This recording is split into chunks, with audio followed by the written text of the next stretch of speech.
Okay, here we go. This is Chef Mike, and right beside me, of course, is my awesome wife, Chef Morgan Palmer. For the first time in this podcast, we're going to be talking about the food pyramid.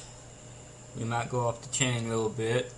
You just never know, but definitely we'll try to be short and sweet with this one subject. With that said,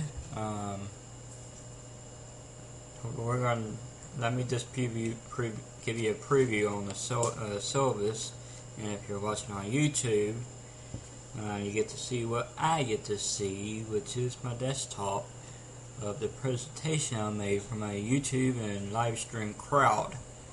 So we're doing all this thing at one time, podcast and the visual.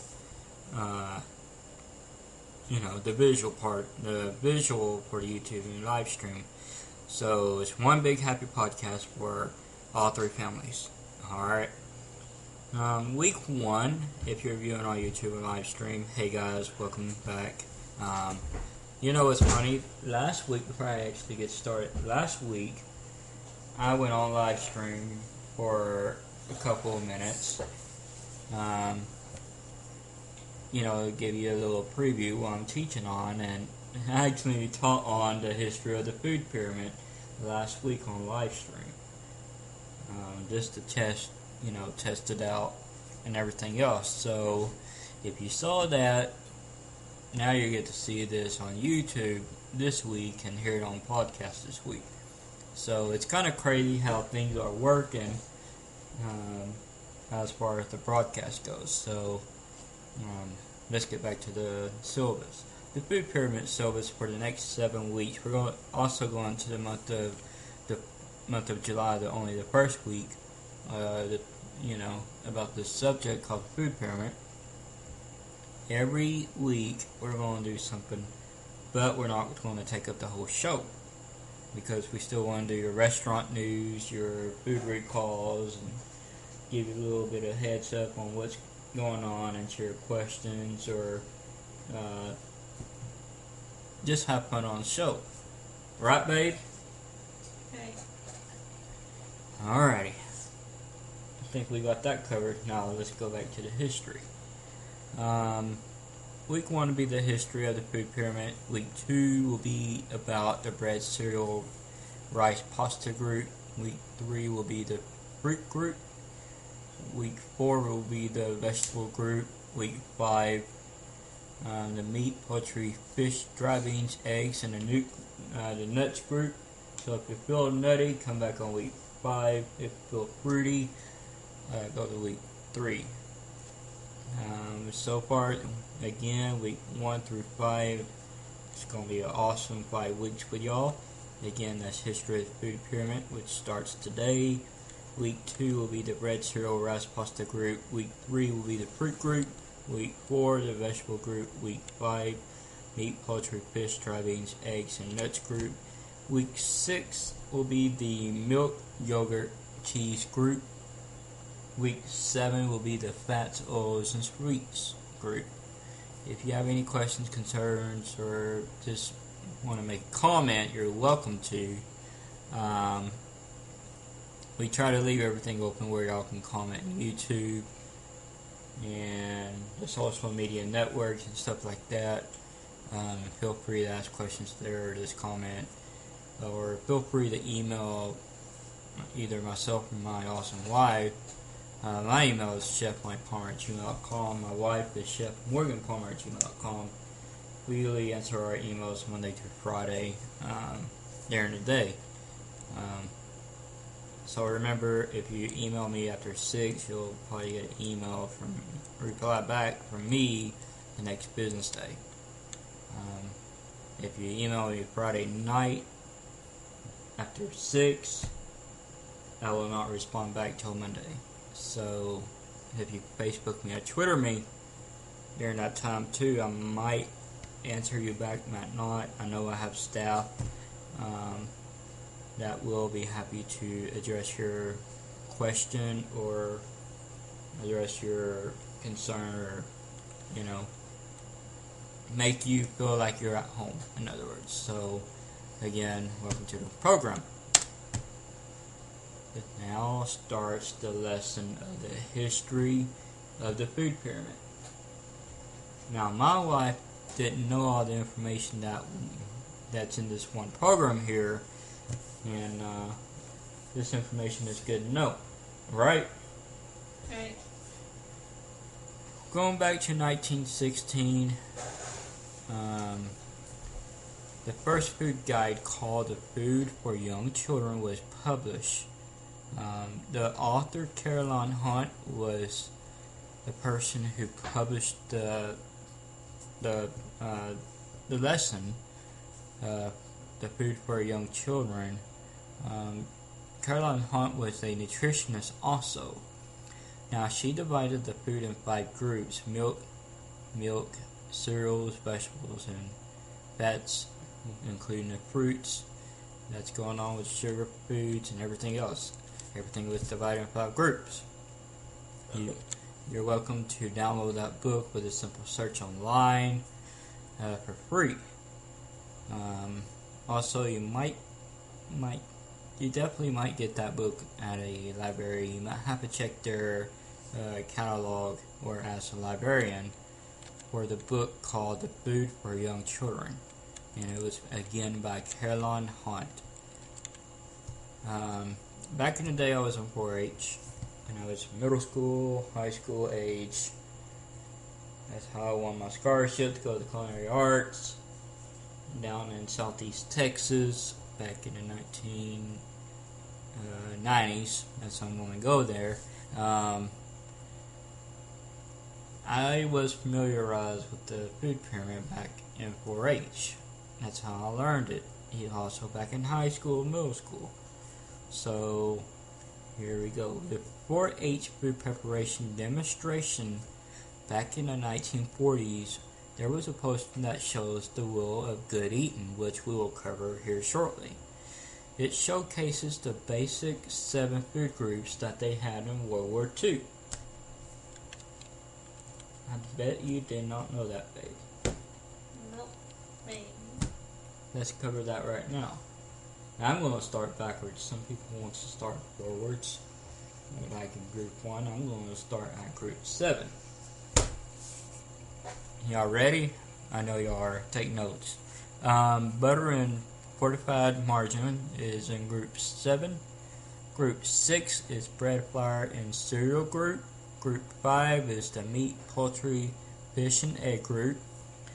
Week 4 was the milk and the dairy products, or the other milk products. Group 3 was the vegetable and other vegetables. The potatoes and other vegetables and fruit group. The group 2 was the oranges, tomatoes, and grapefruit. Group 1 was green and yellow vegetables. Because back in 1943, USDA announced the Basic 7, which is a modification of the nutritional guidelines just to help people deal with the food rationing during the World War II. Again, we want to thank each and every veteran that served back in the day. We appreciate you, and again, thank you for serving in the armed forces. Every day is Veteran Day here at the Culinary Post. Again, we want to thank you so much for serving in the military. Alright? Right. My dad was a Marine back in the day, so, you know, I know how things go in the military family. It's not fun half of the time. But soon after this, the basic 4, including the milk, meats, fruits, vegetables, grains, was introduced to make things easier to understand and continue nearly for a generation. In 1941, the National Nutritional Conference was called into action, prompted by President Franklin Roosevelt for the first time in the USDA history. He came up with a recommended dietary allowance, RDA, for Americans to follow. Back in 1956, The essentials of adequate diet, streamlined recommendations, cutting down the 7 into a 4 food group for all the school children to learn for many decades. As of today, you'll see the food pyramid hanging up in the school somewhere in the cafeteria or near the cafeteria that shows the food pyramid. If the school didn't hang it, you can request the school, or you can request that school to hang it for the children and teach it. Mainly the focus was still making sure the people got enough, and soon it will be making sure people didn't eat too much. Nearly in the year 1979, the year I was born, in the sparingly named guide, Food, the USDA addressed the link between too much of certain foods and chronic diseases. The publication added a tasty, unpredictable cuisine called fats and oils and sweets to the 4 basic food groups, cautioned with moderation. Now our favorite part. If you're watching on YouTube and live stream, here we go. Here's the food pyramid. This is what it looks like. It looks like a big triangle, and it's very easy to read. And I'm going to tell you why why this one is much better than my pyramid. Here we go. USDA introduced a pyramid with bricks representing the proportions of food in a balanced diet. Starting with the bottom, food, bread, cereal, and pasta group recommended 6 to 11 servings. Off to the left is on top of that big one is the vegetable group. Very highly recommended 3 to 5 servings out of the day. Now next to the vegetable group is the fruit group. 2 to 4 servings a day. On top of those two is the milk, yogurt, and cheese group. It's very recommended that you have 2 to 3 servings. Next to that group is the milk, poultry, fish, dry beans, eggs, and your nutty group. They want you to have 2 to 3 servings. On top of that is the last one, and you have to eat it very sparingly, is your fats, oils, and sweets, or your fast food group. Eat it sparingly. It's very important that you do so. Now what I was talking about, my pyramid, and during our rehearsal before we recorded this, we had a little bit of fun. My awesome wife and I had fun with this one topic here. I can say my pyramid looks like crap and get away with it because I do not understand it. They say that the wedge is supposed to, convey in some food, some kind of crap like that, and the stairs were meant to show the need for activity, look as though we needed to exercise. All I can say is I don't like it one bit. It looks like crap. That's all I'm going to say. Like my wife said, do you want to repeat what you said in the rehearsal about my pyramid? Baby. What? It looked like heck. It does. She said another word. We're trying to keep it family friendly, but the rehearsal was funny. Every time when we do a podcast, we do a rehearsal. Reminds me of the Prairie Home Companion. I believe those guys have to rehearse before they go on the air on Saturday nights at the Prairie Home Companion. They have to rehearse. It's all monologue, right? Right. Does look like that. I don't know why they changed it. They should have left it alone. Amen.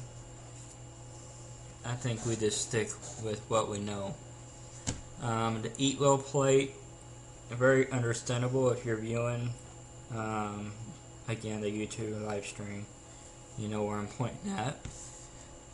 You know where I'm going to be starting at is the two largest areas of the plate, the top part of the plate. You ready? Yep. The green part of the plate. If you feel green today, you're lucky. That's your fruit and vegetables. Highly recommended from the USDA. You see me pointing at it, it's right here. The yellow section, the top of the plate. Highly recommended. Bread, rice, and potatoes with pasta and other starchy foods. Let's go to the bottom of the plate. The milk and dairy foods is right underneath the bread, rice, and potatoes and pasta. It's a blue color. Eat less of that. Now, the meat, fish, and eggs, beans group, and non-dairy sources of protein is underneath the fruits and vegetables group. They want you to eat less of that. In the middle of the milk and the meat group is your foods and drinks that contains high in fat or in sugar. The USDA recommends you eat that sparingly. That goes also for fast food. Unless you're eating a salad or water, or what Chloe calls the water, Wawa. Which she said that today. Yep. Just Wawa. She was asking for Wawa. Make sure you eat fast food very sparingly. Don't eat it every day, because what the USDA is saying now, since y'all picking out on fattening foods, that eventually we're going to run into a problem called obesity, which is not a good thing. No, this is what they should make the pyramid into. Now say that over here where they can... My awesome wife said this is what the government should be using right now, because it's very easy to understand. Yes, they should have made the pyramid into a plate instead of stairs. Yeah, which they did. Really, the Department of Health Association, the Welsh Assembly government, the Scottish government, and the Food Standards Agency in Northern Ireland designed this. So our government should be picking up this idea anytime now. Well, we better get to it. Yep. The things I could say right now. I don't know why they made it into stairs. Everybody's gonna, if they're trying to make it for kids, did it ever occur to them kids are gonna ask them? Because it is confusing. It is. So they should have made it into the plate. Either it's this or this that y'all need to be posting in the school cafeteria walls or some educational institution. That's all I'm going to say, because the words I could say right now could run the program forever. So I'm going to keep quiet and maybe post it on my private Facebook eventually, or just print out the stairs and take a crap on and throw it in the trash. That's all I'm going to say. At least I kept it clean during, True. Yeah, our rehearsal went out of control, but the point is they should have made it into a plate and not stairs. Yeah, that's the major point. If they want people to eat well, they should have made it into a plate like that shows how they can eat well. How are they going to know they can eat well by looking at stairs pyramid? Yeah, really. Anyways, It looked like a bunch of vegetables attacking each other or something at the bottom of the stairs. Yeah, it looked like let me bring it back up. It looked like a freaking war. Look at all that. It looks like a war down here. If you're listening on a podcast, if you're not viewing a YouTube or live stream, let me describe this picture to you. Eventually I'm going to post it on Facebook. Is all your food items is on the bottom of this huge ass. Use the huge triangle. And it looks like a freaking war. I do not understand it one bit. Then there's this. Either it looks like a war, or it looks like somebody threw that back up because they got sick of looking at the stair pyramid. That's what I'm thinking. That you can get that if you like that picture real good. You can get it at mypyramid.gov. That's all I'm gonna say. Alrighty. That's all I'm gonna say.